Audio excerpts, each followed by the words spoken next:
నమస్కారం. నా పేరు శ్రీరామ్ శర్మ. మీరు ఒక స్కూటర్ కానీ కారు కానీ డ్రైవ్ చేసుకుంటూ రోడ్డు మీదకి వచ్చారు. ఇట్లా ట్రాఫిక్ పోలీసులు మిమ్మల్ని ఆపి అడుగుతారు. అడిగినప్పుడు మీ దగ్గర ఏ డాక్యుమెంట్లు ఉండాలి?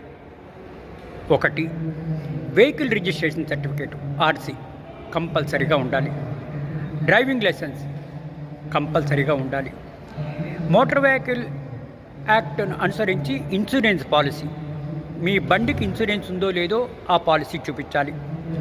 తర్వాత పొల్యూషన్ కంట్రోల్ బోర్డు నుంచి పొల్యూషన్ కంట్రోల్లో ఉంది మీ వెహికల్కి అని చెప్పేసి పొల్యూషన్ కంట్రోల్ బోర్డు సర్టిఫికేట్ తీసుకోవాలి.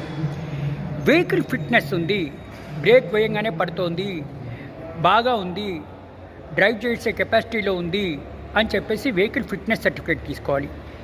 ఇంకొకటి చాలా చాలా ఇంపార్టెంట్, ఈ ఫిట్నెస్ సర్టిఫికేట్ 15 సంవత్సరాల లోపల ఉండే వెహికల్కి మాత్రమే ఇస్తారు.